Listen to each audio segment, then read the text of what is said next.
Shalom, salam sejahtera buat saudara sekalian, terutama pemirsa program Ku Tahu yang Kupercaya dari Pijar TV.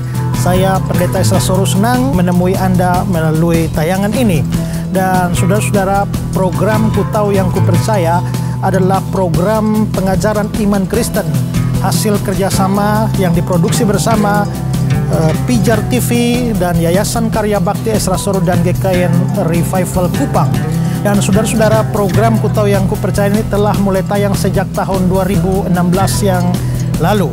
Dan terhitung mulai 2018, tayangan ini sudah ditonton sebanyak 29 juta kali dan respondennya berjumlah kira-kira 58.000. Dan ada banyak kesaksian, ada banyak informasi yang menunjukkan betapa program ini telah menjadi berkat dan menjadi suatu bagian yang sangat menentukan di dalam perkembangan pemahaman iman Kristen dari ada begitu banyak orang di Indonesia, mencapai sampai ke desa-desa atau pelosok-pelosok.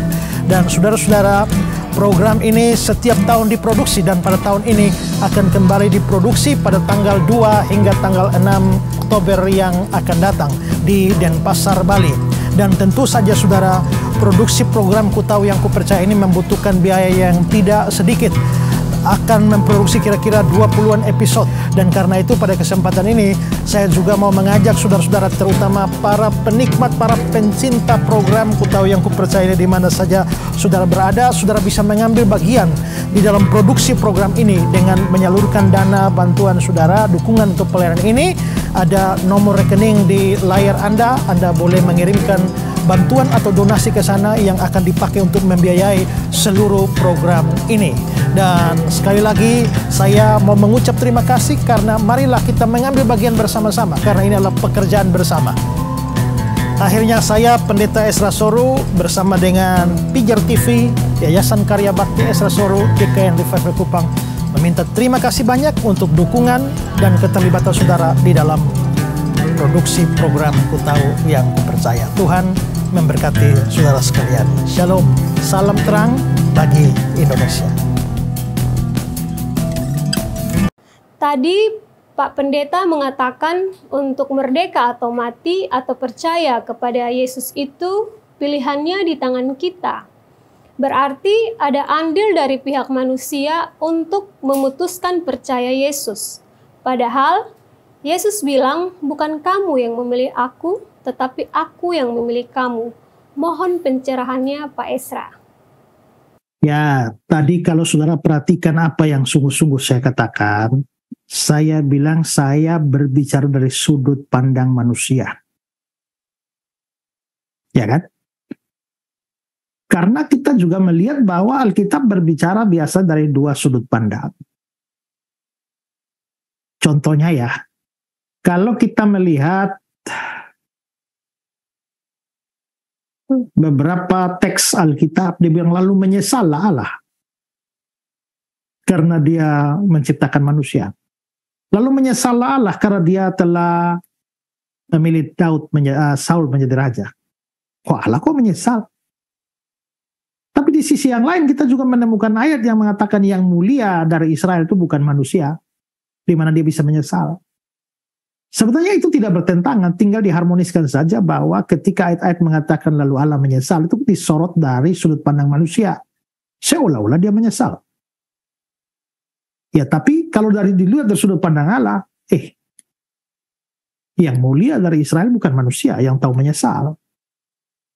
Kadang-kadang kita melihat bahwa Allah itu bisa berubah rencana. Tadinya mau menghukum, begitu orang bertobat, tidak jadi menghukum. Maka dia menyesal karena dia berencana menghukum. Tapi dari sudut pandang Allah, kan Allah juga tahu bahwa manusia itu akan menyesal. Lalu kenapa dia harus mau menghukum lalu menjadi berhenti menghukum? Gampang saja. Itu ayat dari sudut pandang Allah, ayat dari sudut pandang manusia.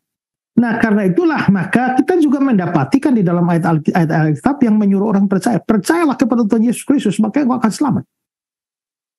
Maka dari situ kan tuntutan diberikan kepada orang itu percayalah.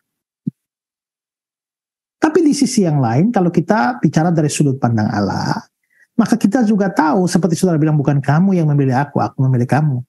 Yohanes 6 ayat 40, tidak ada seorang pun yang dapat datang kepada Bapa kalau Tidak ada seorang pun yang dapat datang kepadaku kalau tidak ditarik oleh Bapa. Tidak ada seorang pun yang dapat datang kepadaku kalau tidak dikaruniakan kepadanya. Kepada kamu dikaruniakan bukan hanya untuk menderita, melainkan untuk berpercaya kepada Dia. Maka sebenarnya kalau kita mau melihat dari sudut pandang Allah, kita itu baru bisa percaya kalau ada pekerjaan Allah dalam diri kita. Iman itu dikaruniakan. Tapi kalau dari sudut pandang manusia kan tetap ada tuntutan untuk percaya. Ya. Nah, jadi contoh, saya mau bikin gambaran begini. Ini saya dapat pada waktu saya kuliah. Sebenarnya kita ini diselamatkan karena kita telah dipilih sebelum dunia dijadikan, atau karena kita memilih untuk percaya. Nah, lalu dosen itu membuat sebuah ilustrasi yang bagus sekali. Dia bilang di depan saya ada sebuah pintu. Pintu itu tertutup, tapi ada sebuah spanduk di mukanya, di depannya. Ambillah keputusan untuk percaya kepada Yesus. Ya, kalau engkau percaya Yesus, engkau akan selamat. Tidak percaya, engkau akan binasa.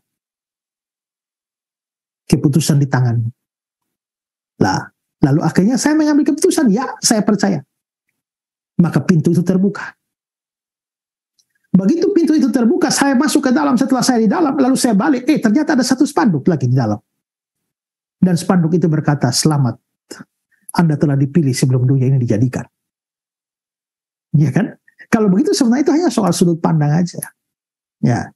Maka tetap kalau kita bicara dari sudut pandang Allah, maka memang pertobatan dan iman itu semua itu adalah karunia Allah. Tapi kalau kita bicara dari sudut pandang manusia, ya tetap ada seruan manusia untuk mengambil keputusan seolah-olah memang itu keputusan kita lah yang menentukan.